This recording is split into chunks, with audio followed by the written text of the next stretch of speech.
Sons Compassivos, um programa Rádio Borba em parceria com a Associação Borba Contigo Cidade Compassiva. Um programa que visa sensibilizar para a importância da comunidade cuidar no final da vida. Sons Compassivos, um programa que pode ouvir em 93.8 FM.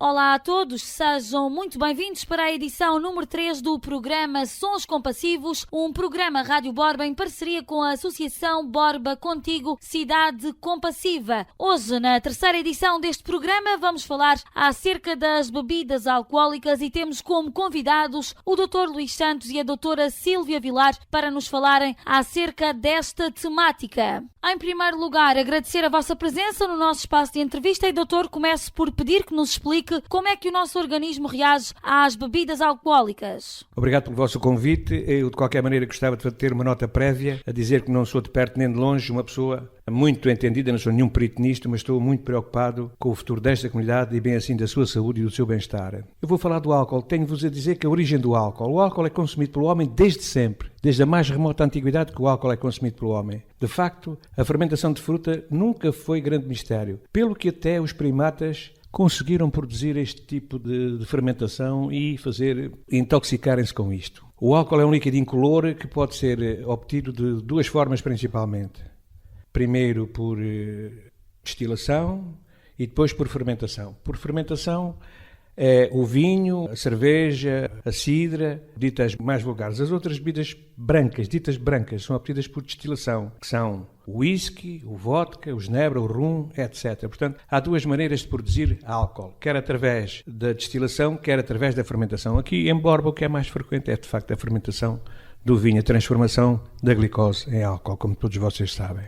O vinho é falado desde a mais remota antiguidade, como temos vindo a dizer. Já Eclesíades dizia que a vida era para quem não tem vinho, que tem sido criado para contente dos homens. A alegria do coração e contente da alma, o vinho é uma bebida que deve ser bebida com moderação. Inclusive São Paulo, numa epístola, dizia que não bebas só água, mistura com um bocadinho de vinho para o mal do estômago e para as suas frequentes doenças. Portanto, vejam que praticamente desde que o homem é homem, praticamente até depois da escrita, o vinho começou a fazer parte da cultura dos seres humanos. Todavia, temos de ter atenção que a Organização Mundial de Saúde disse muito recentemente que 3,3 milhões de pessoas morrem em consequência das bebidas alcoólicas. 25% das mortes ocorrem entre os 20 e os 39 anos. Por razões que adiante a gente vamos procurar esmiuçar. O alcoolismo constitui a quarta causa de morte no nosso país, sendo um problema grave nos dias de hoje, não só pelos gastos em saúde, mas principalmente pelos custos familiares e sociais. Quer dizer o quê? Quer dizer que os acidentes de viação causam grande transtorno à pessoa e principalmente às suas famílias que estão a sofrer enquanto o senhor está hospitalizado, ou morre, ou tem feridas para toda a vida, lesões irreversíveis. Em Portugal, isto é um dado estatístico, o alcoolismo é a maior das toxicodependências, calculando-se que 1.800.000 pessoas bebam excessivamente, dos quais cerca de 1.000 são bebedores dependentes, logo possíveis doentes alcoólicos crónicos. É muito difícil um alcoólico crónico ver-se livre desta toxicodependência. É, pois, um dos mais graves problemas de saúde pública, quer a nível nacional, quer a nível da União Europeia e mesmo internacional. Mas afinal estamos aqui a falar de alcoolismo. O que é o alcoolismo? Segundo uma classificação internacional da Organização Mundial de Saúde, o alcoolismo pode ser definido como transtornos mentais e comportamentais decorrentes do uso do álcool. Do ponto de vista médico, o alcoolismo é uma doença crónica, com aspectos comportamentais e socioeconómicos, caracterizada pelo consumo compulsivo de álcool, na qual o usuário se torna progressivamente tolerante à intoxicação produzida pela droga e desenvolve sinais e sintomas de abstinência quando a mesma é retirada. Os alcoólicos anónimos dizem-nos mais ainda que o alcoolismo é uma doença incurável, progressiva e fatal que mata desmoralizando. Não estou muito de acordo com isso porque há alcoólicos que têm deixado de beber, tal e qual como outras dependências de drogas. A Direção-Geral de Saúde arranjou uma definição para isso e diz que são perturbações orgânicas e psíquicas da vida familiar, social e profissional com repercussões económicas, legais e morais. Tudo aquilo que eu tenho estado a dizer não é praticamente invenção minha, é tudo fundamentado em dados científicos. Um alcoólico é um bebedor excessivo cuja dependência em relação ao álcool se acompanha de perturbações da saúde mental, da saúde física, social e económica, devendo, por isso, serem submetidos a tratamento. De facto, quando a intoxicação aguda é abundante, passamos por vários estadios, desde sentirmos muito eloquentes, desde nos rirmos muito até ao coma. No alcoolismo, existem fatores de risco, inclusive na pessoa alcoólica. Os fatores principais são as dificuldades de aprendizagem. Isto nos jovens que vão à noite às discotecas e bebem aqueles shots. É tão perigoso as intoxicações agudas como as intoxicações crónicas, até pior, porque o fígado é sujeito, o organismo é sujeito a um aporte muito importante de álcool em pouco espaço de tempo e é pior do que se for a mesma quantidade de álcool distribuída ao longo dos dias. Os fatores de risco também é uma história familiar de alcoolismo, o ambiente sociocultural é propício, podíamos aqui falar da relação económica entre os diferentes países, está calculado e sabe-se, está cientificamente estudado isso, que é nos países de maior pobreza que existe mais alcoolismo. Por razões que um dia qualquer, se vocês quiserem, eu posso falar nisso. Há situações também da ruptura da vida cotidiana, problemas familiares, problemas laborais, problemas sociais, etc. Pretende-se que se resolva, a pessoa, por exemplo, o alcoólico, pretende resolver isto através da intoxicação alcoólica. Um alcoólico não vai ter muito tempo empregado no mesmo sítio, porque os patrões facilmente correrão com ele sobre este pretexto. A tolerância é a necessidade de doses cada vez maiores para atingir os mesmos efeitos das doses anteriores, ou efeito cada vez menor com as mesmas doses de substância. Quer dizer, eu tolero, 3 copos de vinho, mas isto é verdadeiro enquanto o meu fígado for saudável. Se o meu fígado não for saudável, já tiver sido agredido por várias intoxicações agudas ou crónicas, o fígado está um pouco destruído e já não sintetiza com a mesma facilidade com que o fígado estivesse normal. Todos nós conhecemos aquela afirmação de que fulano bebe um copo de vinho e fica logo bêbado. Fica logo bêbado porquê? Porque o fígado já não tem a capacidade de sintetizar o álcool que chega ao organismo. Como vocês sabem, o fígado é eliminado pelo fígado, pelos rins e também pelos pulmões. Isto só tem valor nas fases iniciais. Depois, quando a pessoa já tem lesões alcoólicas significativas ou outras lesões hepáticas, já não é assim. Portanto, pequenas doses obtêm grandes efeitos. Portanto, o efeito de tolerância funciona, digamos, ao contrário. Mas existe também uma outra coisa, talvez a mais complicada destas todas, que é a compulsão. Mas afinal, o que é a compulsão? É uma forte necessidade, um desejo imperativo e incontrolável de beber, com dificuldade em parar o consumo e não conseguir parar desde que começa a beber. Quer dizer, começa a beber e quanto mais bebe, mais necessidade tem, mais gosta e mais se sente bem, bebendo cada vez mais. Portanto, isto é uma compulsão. De facto, muitos alcoólicos apresentam simultaneamente abuso e dependência, sendo considerados uma mais séria e avançada forma de alcoolismo. Quer dizer, esta sim é uma alteração, isto é essencialmente mais psicológica que fisiológica, que propriamente do organismo, é considerada ainda mais séria do que nas outras formas anteriores. Agora aqui é que vocês vão gostar de ouvir isto. É a taxa de alcoolemia. Vocês vão na estrada, o polícia manda-vos parar, assopra o balão e o que é que ele quer fazer? Quer determinar a taxa de alcoolemia. É determinada pela quantidade de álcool no sangue, naquele momento, atingindo-se 0,5 gramas por litro de sangue, com 2 a 3 copos de cerveja. Quer dizer, nós bebemos 2 ou 3 copos de cerveja e, dependendo de sermos mulher ou homem, do nosso estado de saúde, do nosso peso, de haver ou não uma refeição recente, a taxa de alcoolemia pode ser diferente. Quer dizer, se eu pesar 40 quilos e beber 2 ou 3 copos de vinho, tenho uma taxa de alcoolemia muitíssimo maior que se tiver 1,80 m de altura e pesar 90 quilos e ter comido uma refeição. A taxa de alcoolemia depende muito da situação de saúde de cada um, das refeições e da situação de ser homem ou mulher e do peso que tem. Há muitas pessoas que são apanhadas na estrada e apresentam uma determinada taxa de alcoolemia e sabem que, à medida que o tempo vai passando, a taxa de alcoolemia vai baixando. Por isso protelam e dizem que não têm e às vezes até querem ser levados ao hospital para fazer um reduzimento da taxa, que será necessariamente menor que aquele que tinha na altura, porque já foram eliminadas algumas quantidades de álcool. Há aqui umas correspondências que se calhar é bom saber. Um copo de cerveja é igual a meio copo de vinho, é igual a 30 mililitros de whisky, por exemplo. Portanto, 2 cervejas ou um copo de vinho são suficientes para indicarem taxas de alcoolemia de 0,5. Quais são as principais consequências do alcoolismo? Em primeiro lugar, os acidentes de viação. Em França, por exemplo, 1/3 dos gastos de saúde é gasto com o abuso do álcool e as suas consequências. Acidentes na estrada, seguros, lesões das pessoas, internamentos, problemas familiares, etc. A outra consequência é a violência social e doméstica. Toda a gente sabe que um bêbado, quando chega à casa ou noutro sítio qualquer, que vai comer a sopa está salgada ou está em sonsa, arranja sempre um pretexto para arranjar complicações e exercer violência doméstica. Os acidentes domésticos também são importantes, cai da estacada, parte-se, enfim, aleija-se, é uma consequência da intoxicação alcoólica. Os conflitos familiares, como já falámos, problemas profissionais, sem dúvida nenhuma, nenhum empregador gosta de ter um funcionário que chega ao emprego bêbado, porque não vai desempenhar a sua função como deve ser. Mas nos jovens, isto é que é importante salientar, nos jovens dificulta a aprendizagem, quer dizer, se eu tiver 14, 15 anos ou 16 e for a uma discoteca à noite e fizer uma intoxicação alcoólica aguda com shots, etc., na semana seguinte eu tenho muita dificuldade a aprender.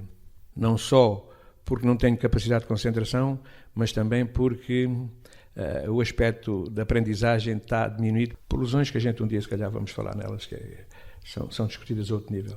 Os jovens também arranjam problemas familiares e também um grande problema desta intoxicação é a passagem para outras drogas. Se um indivíduo, como a gente vimos anteriormente, tem uma intoxicação alcoólica aguda, vai fumar um charrezito de certeza absoluta. Portanto, no sentido de confraternar com os outros amigos e colegas que ali estão, os charros são provavelmente motivo de agrupamento ou de não afastamento do grupo. Portanto, o álcool e o alcoolismo, a intoxicação alcoólica, pode favorecer o aparecimento de novas dependências. Cerca de 27% das mortes por acidentes de viação e 20% das mortes acontecem em jovens entre os 15 e os 24 anos, devem-se sensivelmente e declaradamente, calculada de forma rigorosa, aos abusos do álcool. Quer dizer, cá em Portugal, ainda ontem estava a ver um programa de televisão e que lá um senhor que dizia que cerca de 1/3 das mortes de acidentes de viação é produzida pelo abuso do álcool. Portanto, estes valores são valores nacionais e são valores aceitos por toda a gente. Aqui uma outra coisa que gostaríamos de falar também era a esperança de vida num consumidor pesado aos 40 anos é cerca de 4 a 5 anos menos que da população geral na mesma comunidade. Quer dizer, se eu tiver 40 anos e se abusar do álcool, eu tenho a certeza absoluta, ou quase a certeza absoluta, de que vou viver menos 4, 5 anos. Mas não é em boas condições, porque vocês já todos ouviram falar que os cirróticos até vomitam o fígado. Não é bem assim, mas é para vos dizer que a qualidade de vida nestes últimos anos é terrível. Muito sofrimento para o próprio e para aqueles que o rodeiam. Um copo de vinho ou de cerveja, isto é, 10 gramas de álcool por dia nas mulheres menopáusicas, isto é também um assunto que merece reflexão. Causa produz ou pode condicionar o aparecimento de 10% do câncer da mama. Quer dizer, se uma senhora pós-menopáusica, depois da menstruação, se beber cerca de 10 gramas de álcool por dia, tem 10% mais probabilidades de ter um câncer da mama do que outra que não bebe da mesma idade. Isto é importante saber porque está um pouco esquecido esta situação. As lesões hepáticas muito graves surgem quando se bebem 15 a 25 gramas de álcool por dia nas mulheres e nos homens é um pouco mais. 25 a 30 gramas de álcool nos homens durante algum tempo, depende contudo da hereditariedade e da constituição física. Quer dizer, vocês dizem-me, em Borba há tanta gente a beber e não há nenhum cirrótico. É verdade. Eu estou aqui há 37 anos e só conheço 2 famílias de cirróticos e uma das pessoas dessa família até nem abusa do álcool. Isto para vos dizer que a hereditariedade é um fator muito importante no aparecimento de lesões graves hepáticas. Para vos dizer também que a constituição física é muito importante.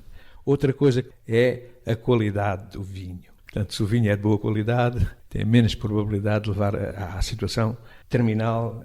Portanto, a lesão hepática causada pelo álcool, a lesão hepática alcoólica, começa com uma fibrose do fígado, como a gente há bocado estávamos a dizer, o fígado degrada-se com a ingestão de álcool. Fibrose, depois necrose, isto tudo quer dizer que o fígado, apesar do hepatócito, isto é, da célula hepática, ter uma grande capacidade de regeneração, não consegue regenerar proporcionalmente àquilo que é destruído. Todos vós já ouviram falar num transplante de fígado, em que o dador só corta metade do fígado e dá outra metade ao outro, porque eles vão regenerar, mas como a intoxicação é muito frequente e aguda, não dá tempo para que o fígado regenere completamente. E então dá origem aos nódulos de regeneração, depois à cirrose e, por último, ao cancro hepatocelular, ao cancro hepático.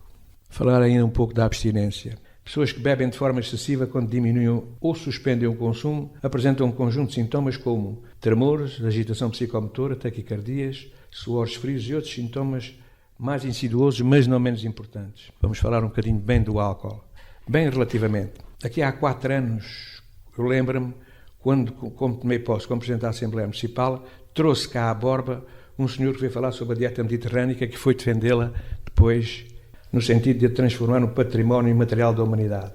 A dieta mediterrânica preconizava todas aquelas coisas que vocês ouviram na altura e preconizava também o almoço e ao jantar 1,5 decilitro de vinho como forma de tratamento. Vamos ver que não é bem assim. Isto era o que se pensava há cerca de 3 anos atrás. Contudo, grandes estudos publicados recentemente nas melhores revistas de medicina negam completamente estas conclusões. O que é que isto quer dizer? Que apesar de o álcool ser integrado na dieta mediterrânica, como tratamento, fixe bem, como tratamento, quer dizer, se nós bebêssemos 1,5 decilitro de álcool de manhã e outro à noite, isto protegia as artérias da cabeça e do coração no sentido de evitar infartos e tromboses.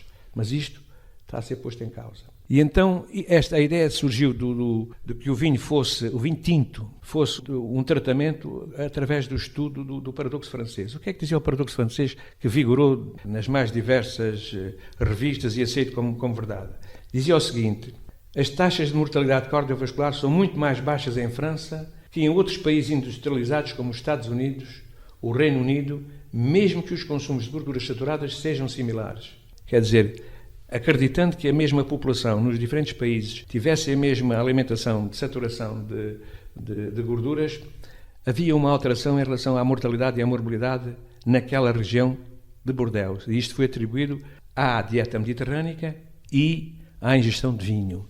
No entanto, o vinho nesta população marcou uma diferença significativa. Todas as revistas importantes da medicina falaram nisto. Todavia, é uma variabilidade que eu queria... Isto era devido a uma substância que existia na casca da uva tinta, que era o resveratrol, que tinha propriedades antiagregantes plaquetárias. Quer dizer, os acidentes cardiovasculares são essencialmente devidos também a outros fatores de risco, mas também à agregação das plaquetas. E o resveratrol era vasodilatador e evitava a agregação das plaquetas. Isto era o que se pensava. Todavia, recentemente verificou-se que não era assim. Portanto, o facto de a nova roda dos alimentos que vai sair em janeiro e fevereiro não faz a mais pequena referência ao uso do vinho como uma bebida utilizada como terapêutica, mas sim, ainda hoje, pode ser utilizada em acompanhar as refeições. Quer dizer, já não é um remédio, mas sim um acompanhamento das refeições. E então eu gostava de vos dizer o seguinte: o vinho tem dado lugar a uma cultura excepcional, configurando a nossa maneira de ser e de viver, e também tem moldado a paisagem da nossa terra. Temos que atender também ao seu valor gastronómico. Acrescenta-se que o vinho tem sido um elemento principal nas manifestações religiosas, artísticas, culturais e mitológicas. De qualquer maneira, e para terminar, gostava de vos dizer que aquela noção antiga, de há 3 anos atrás, que o vinho era remédio, não é remédio, mas pode ser um acompanhamento, como acabámos de ver, de uma refeição. Remédios serão outros e não propriamente este. Doutor, fazer-lhe também uma questão: existem perigos quando se misturam várias bebidas alcoólicas? Tudo vai depender da riqueza alcoólica de cada um, mas é preferível, sempre preferível, que se começarmos a beber vinho, continuarmos a beber vinho. É pior começarmos a beber vinho durante a refeição e depois começarmos com whiskies, com gins, com aguardentes, etc. Não há nenhuma vantagem nisso, pelo contrário. Portanto, é preferível que continue sempre a beber vinho do que mudar para bebidas destiladas. Portanto, as bebidas fermentadas têm um efeito menos agressivo, por seu baixo teor alcoólico também, do que as bebidas destiladas. Não há vantagem nenhuma nisso. Pelo contrário, pode haver grandes prejuízos. Doutora, por último, pedir-lhe que nos deixe algumas recomendações aos nossos ouvintes, visto que a cidade de Borba vai receber nos próximos dias um certame de grande importância, a Festa da Vinha e do Vinho. Algumas recomendações relativamente ao uso do álcool. Estamos preocupados porque temos visto que a população nova parece que se não é a beber não se diverte. Tem que ser mesmo apanhar bebedeiras. Aliás, se até consumindo bebidas destiladas, vodka. É muito frequente aqui em Borba e realmente é preocupante que as pessoas novas, incluso muito novas, a partir até dos 14 anos, é uma idade que não deviam beber nada de álcool, nada, mesmo nada.